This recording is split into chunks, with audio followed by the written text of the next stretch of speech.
হেই everyone, সবাই ready তো? আজকের ভিডিওতে আমরা ডিজিটাল মার্কেটিংয়ের একটা বেশ বড় সেগমেন্টকে নিয়ে ডিসকাস করব। সো আজকের সেগমেন্টে আমরা শিখব গুগল ট্যাগ ম্যানেজার।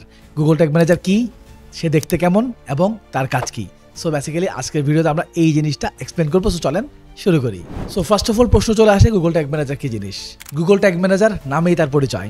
সো নামেই যেহেতু গুগল শব্দটা আছে, so obviously Google tag manager হচ্ছে গুগলেরই একটা প্রোডাক্ট। এই গুগল ট্যাগ ম্যানেজার হচ্ছে গুগলের একটা ফ্রি টুলস। আর এই ফ্রি ট্র্যাকিং টুলটাকে ব্যবহার করে আমরা যে কাজটা করি সেটা যদি আমি আপনাকে একদম সহজ ভাষায় বোঝাই, তাহলে এটা ধরে নেন ফেসবুক, এটাকে ধরে নেন ওয়েবসাইট।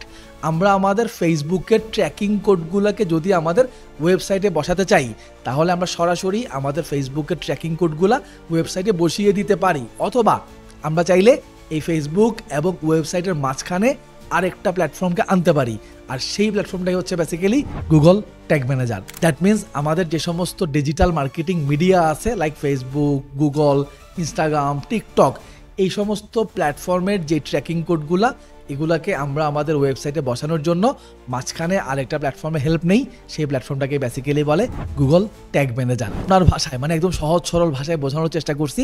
আর আপনি যদি টেকনিক্যাল ভাষায় বুঝতে চান, তাহলে গুগল ট্যাগ ম্যানেজারের ট্যাগ মানে হচ্ছে বেসিক্যালি কিছু কোড স্নিপ্যাট অথবা কিছু ট্র্যাকিং ইনস্ট্রাকশন, যেগুলোর মাধ্যমে আমরা বেসিক্যালি আমাদের ট্র্যাকিং অ্যাক্টিভিটিগুলো করে থাকি।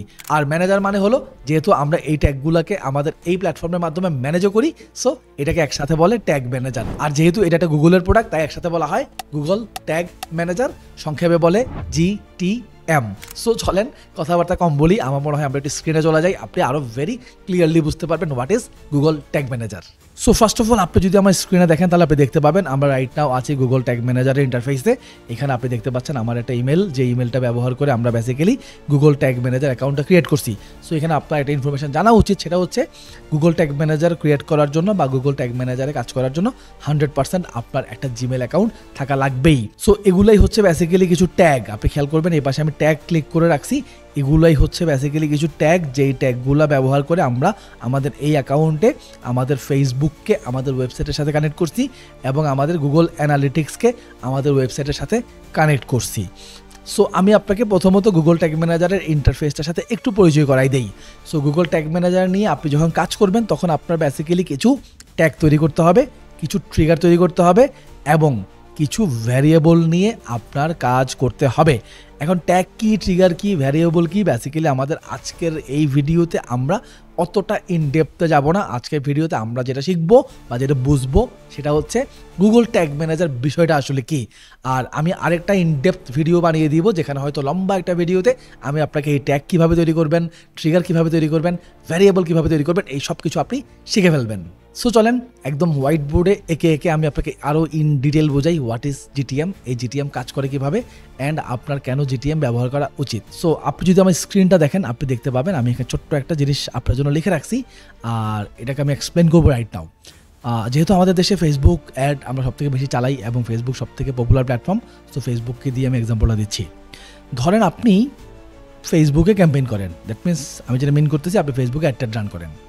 এখন আপনি যখন ফেসবুকে অ্যাড রান করেন এবং আপনি যখন ফেসবুকে কনভার্সন অ্যাড রান করতে যান, তখন আমাদের একটা জিনিসের দরকার হয়, আর সেটা হচ্ছে আমাদের ওয়েবসাইট ট্র্যাকিং। আমরা যদি আমাদের ওয়েবসাইটকে ট্র্যাকিং না করি, তাহলে কিন্তু আমরা কনভার্সন ক্যাম্পেইন চালাতে পারি না। সো কনভার্সন ক্যাম্পেইন চালানোর জন্য অথবা যে কোনো ধরনের সেলস ক্যাম্পেইন চালানোর জন্য আমাদের যেটা করা লাগে, সেটা হচ্ছে ফেসবুকের ভেতরে থাকা একটা পিক্সেল কোডটাকে যদি আমরা দেখতে চাই, তাহলে আমরা একটু দেখি। সো এই হচ্ছে বেসিক্যালি আমাদের সেই পিক্সেল কোড। এইরকম একটা পিক্সেল কোড, এটা হচ্ছে বেসিক্যালি একটা জাভাস্ক্রিপ্ট কোড। সো এটা ফেসবুকের ভেতরে আমরা পাই। এই জাভাস্ক্রিপ্ট কোডটাকে আমাদের যা করা লাগে, তা হচ্ছে এই জাভাস্ক্রিপ্ট কোডটাকে আমাদের ফেসবুকের ভেতর থেকে কালেক্ট করা লাগে, আর ফেসবুক এটাকে বলে পিক্সেল। সো এই পিক্সেলটা বা জাভাস্ক্রিপ্ট কোডটা কালেক্ট করে আমরা সিম্পলি যেটা করি, সেটা হচ্ছে এই পিক্সেলটাকে আমরা আমাদের ওয়েবসাইটের ব্যাক এন্ডে, অর্থাৎ যেখানে আমাদের কোডিং সেকশনটা থাকে আর কি, সেইখানে আমরা এই পিক্সেলটাকে বসাই দিই। যখনই আমরা এই পিক্সেলটাকে বসাই, সাথে সাথে আমাদের ওয়েবসাইটে আমাদের ট্র্যাকিং অ্যাক্টিভিটি স্টার্ট হয়ে যায়। অর্থাৎ আমরা সাথে সাথেই জানতে পারি আমাদের ওয়েবসাইটে কে আসতেছে, কে বের হচ্ছে, কতজন ইউজার আমাদের ওয়েবসাইটে ভিজিট করছে। সো এভাবে আমাদের ট্র্যাকিং অ্যাক্টিভিটি শুরু হয়। এখন এই ট্র্যাকিং অ্যাক্টিভিটিকে আমরা আবার দুই ভাগে ভাগ করতে পারি। একটা হচ্ছে আপনার স্ট্যান্ডার্ড ইভেন্ট, আর একটা হচ্ছে আপনার কাস্টম ইভেন্ট।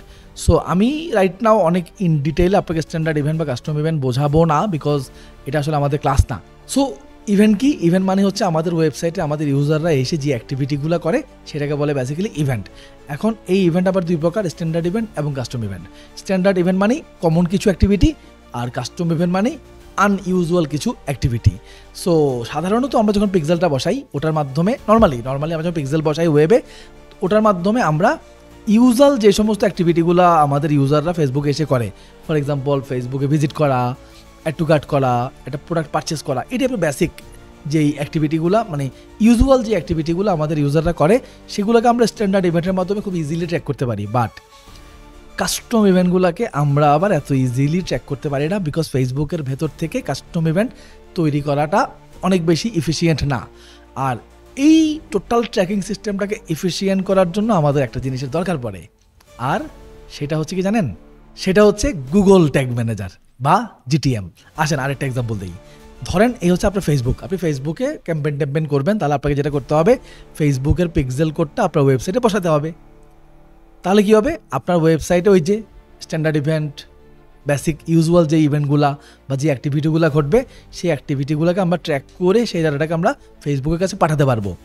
কিন্তু প্রবলেমটা কোথায় দেখেন, এখন আপনি হয়তো বাংলাদেশে বসে শুধু ফেসবুকে ক্যাম্পেইন করতেছেন, বাট বাংলাদেশে কিন্তু আরও অসংখ্য বিজনেস আছে যারা শুধু ফেসবুকে অ্যাড চালায় না, তারা ফেসবুকে অ্যাড চালায়, তারা গুগলে অ্যাড রান করে, তারা টিকটকে অ্যাড রান করে, তারা হয়তো টুইটার মানে এক্সে অ্যাড রান করে, তারা লিঙ্কডইনে অ্যাড রান করে, পিন্টারেস্টে অ্যাড রান করে। এই যে দেখেন এত প্ল্যাটফর্মে অ্যাড রান করে, প্লাস তাদেরকে এই যে অনেক বেশি অ্যাড রান করতে হয়, এই অ্যাডগুলোকে আবার অ্যানালাইসিস করার জন্য তাকে গুগল অ্যানালিটিক্স 4 এর মতো প্ল্যাটফর্ম ব্যবহার করা হয়, তাকে মাইক্রোসফট ক্ল্যারিটির মতো প্ল্যাটফর্ম ব্যবহার করতে হয়। অথবা আপনি যখন কোনো ক্লায়েন্টের কাজ করবেন ইন্টারন্যাশনাল মার্কেটে, তারাও কিন্তু এরকম মাল্টিপল অফ প্ল্যাটফর্মে কাজ করে বা মাল্টিপল অফ প্ল্যাটফর্ম নিয়ে কাজ করে।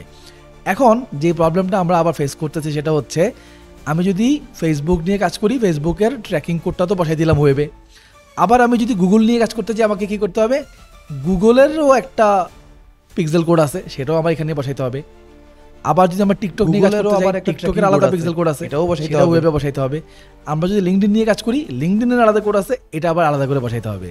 আবার আমরা যদি অ্যানালাইসিস করতে চাই GA4 এর মাধ্যমে আমাদের ডাটাকে, তা GA4 এর কোড আলাদা বসাইতে হবে। আর মাইক্রোসফট ক্ল্যারিটি নিয়ে কাজ করলে মাইক্রোসফট ক্ল্যারিটির কোড আমাদের ওয়েবে আলাদা করে বসাতে হবে।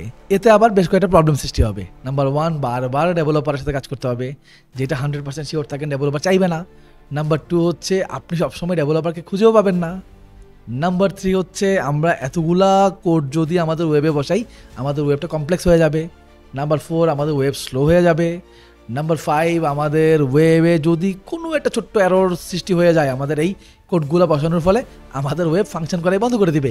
সো এই সমস্ত প্রবলেম থেকে বাঁচার জন্য, প্লাস ওই যে বললাম কাস্টম ইভেন্টের যে স্ট্রেংথ, এটা জিটিএম ছাড়া পসিবল না। স্ট্যান্ডার্ড ইভেন্ট তো আমরা বললাম নর্মালি তৈরি করে ফেলতে পারি, বাট কাস্টম ইভেন্ট, আনইউজুয়াল যে সমস্ত অ্যাক্টিভিটি হয়, এগুলোকে ট্র্যাকিং করার জন্য একটা প্ল্যাটফর্মের হেল্প আমাদেরকে 100% নেওয়া লাগে। আর সেই প্ল্যাটফর্মটার নাম অলরেডি আমি মেনশন করছি, সেটা হচ্ছে জিটিএম। এবার দেখেন, যদি আমরা জিটিএম এর মাধ্যমে এই কাজগুলো করি, টোটাল যে অ্যাক্টিভিটি বললাম, তাহলে কিভাবে করতে পারি এবং কত ইজিলি করতে পারি। দেখেন, ইজিলি বলবো না, কতটা ইফিসিয়েন্টলি করতে পারি। সো দেখেন, এখন আমরা যেটা করব, আগের বারের মতো ফেসবুকের কোডটাকে ওয়েবে বসাবো না। এখন আমরা যেটা করব, আমাদের জিটিএম এর ভেতরেও একটা কোড আছে। ওকে, আমি যদি জিটিএম এর কোডটা দেখতে চান দেখাই। সো এগুলো আমাদের জিটিএম অ্যাকাউন্ট, এবং এখানে যদি আসি, এই যে দেখেন, ক্লিক করলে এই যে দেখেন জিটিএম এরও আলাদা একটা কোড আছে। তাহলে আমরা কি করতে পারি? সিম্পলি জিটিএম এর এই কোডটাকে কালেক্ট করতে পারি, অ্যান্ড জিটিএম এর এই কোডটা যদি আমরা ওয়েবে একবার বসাই দেই, ডান, তাহলে আমাদের জিটিএম আমাদের ওয়েবের সাথে কানেক্টেড হয়ে গেল। আর জিটিএম যখন আমাদের ওয়েবের সাথে কানেক্টেড হয়ে গেল, তখন আমরা কি করতে পারি? আমাদের ফেসবুকের ট্র্যাকিং কোডটাকে জিটিএমে বসাইতে পারি, গুগলের ট্র্যাকিং কোডটাকেও জিটিএমে বসাইতে পারি, টিকটকের ট্র্যাকিং কোডটাও জিটিএমে বসাইতে পারি, লিঙ্কডইনের ট্র্যাকিং কোডটাও জিটিএমে বসাইতে পারি, GA4 এর ট্র্যাকিং কোডটাও জিটিএমে বসাইতে পারি, মাইক্রোসফট ক্ল্যারিটির ট্র্যাকিং কোডটাও জিটিএমে বসাইতে পারি, প্লাস আরও আদার্স যে সমস্ত প্ল্যাটফর্ম নিয়ে আমরা কাজ করব, সবগুলোর ট্র্যাকিং কোড আমরা জিটিএমেই বসাইতে পারি। এতে যেটা হইলো, আপনার ওয়েবসাইটটা খুব ইজি গোয়িং থাকলো, আপনার ওয়েবসাইটে লোড আসলো না, ওয়েবসাইট স্লো হলো না, প্লাস ডেভেলপারের কাছ থেকে বারবার ঝাড়িও খাওয়া লাগলো না, অ্যান্ড খুব ইজিলি জিটিএম এর অ্যাক্সেস যেহেতু আমি অ্যাজ এ মার্কেটার আমার কাছেই থাকে, তাহলে আমি বাদ বাকি সমস্ত প্ল্যাটফর্মকে যখন খুশি জিটিএম এর মাধ্যমে কানেক্ট করে ফেলতে পারতেছি, যখন খুশি সেই প্ল্যাটফর্মগুলোকে জিটিএম থেকে আবার রিমুভও করতে পারতেছি। সো এতে যেটা হইলো আমাদের ওভারঅল ট্র্যাকিং সিস্টেমটা এফিসিয়েন্ট হয়ে গেল, কারণ আমরা শুধুমাত্র ওয়েবসাইটে আমাদের বিভিন্ন প্ল্যাটফর্মের কোডগুলো যদি বসাই তাহলে ওয়েবসাইট অনেক কমপ্লেক্স হয়ে যায়, অনেক হেভি হয়ে যায়, যেটা আসলে আমাদের ওয়েবের জন্য কখনোই ভালো না। প্লাস আমাদের লোডিং টাইম অনেক বেড়ে যায়, যেটা কারণে ওই যে পিক্সেলগুলো কিন্তু কাজ করে না। এটা হয়তো আপনি জানবেন যে লোডিং টাইম যদি ওয়েবের বেশি হয় অনেক সময় পিক্সেল ডাটা পায় না। সো এই সমস্ত কমপ্লেক্সিটি থেকে দূরে থাকার জন্য আমরা বেসিক্যালি আমাদের এই জিটিএম প্ল্যাটফর্মটাকে ব্যবহার করি অ্যান্ড করব। আর আরেকটা জিনিস হচ্ছে, অলরেডি আমরা এক্সপ্লেন করছি যে স্ট্যান্ডার্ড ইভেন্ট আপনি খুব ইজিলি একটা প্ল্যাটফর্মের ভেতরে বানাতে পারেন, কিন্তু কাস্টম ইভেন্ট নিয়ে এফিসিয়েন্টলি কাজ করতে হলে আপনাকে জিটিএমে আসতেই হবে। অ্যান্ড জিটিএমে আসলে আপনি অনেক প্রফেশনাল কাজও করতে পারবেন। প্লাস আপনি যখন কোনো ক্লায়েন্টের সাথে কাজ করবেন অথবা আপনি যখন কোনো ইন্টারন্যাশনাল মার্কেটে ক্লায়েন্টকে সার্ভ করতে যাবেন, আপনাকে 100% এই জিটিএম ব্যবহার করেই কাজ করতে হবে। সো আমরা আমাদের আজকের এই ভিডিওতে বেসিক্যালি জানলাম হোয়াট ইজ জিটিএম। সো আপনি এখন অলরেডি জানেন জিটিএম কি বা গুগল ট্যাগ ম্যানেজার কি। হয়তো এই ভিডিওর আগে আপনার এই নলেজটা ছিল না, পাশাপাশি আপনি জিটিএম দেখতে কেমন সেটাও আপনি দেখতে পাইলেন, এবং জিটিএম এর ভিতর মেইন খেলাটা হচ্ছে ট্যাগ, ট্রিগার এবং ভ্যারিয়েবলের খেলা, এটাও জানতে পারলেন। পাশাপাশি জিটিএম কিভাবে অ্যাকচুয়ালি কাজ করে, মানে তার যেই প্রসেস বা তার যেই ফাংশন সেটা কাজ করে কিভাবে, ওয়েবের সাথে জিটিএম এর ফাংশনটা কোথায় এবং জিটিএম এর সাথে আদার্স প্ল্যাটফর্মগুলোর ফাংশনটা কোথায়, অ্যান্ড জিটিএম আমরা কেন ব্যবহার করব। আমার ধারণা আমার এই ভিডিওর মাধ্যমে আপনি ওভারঅল পুরো ব্যাপারটা আন্ডারস্ট্যান্ড করে ফেলছেন। সো এরকম আরও অসংখ্য টেকনিক্যাল এবং ডিজিটাল মার্কেটিং রিলেটেড ভিডিও নিয়ে আমি হাজির হব আপনাদের কাছে ইনশাল্লাহ।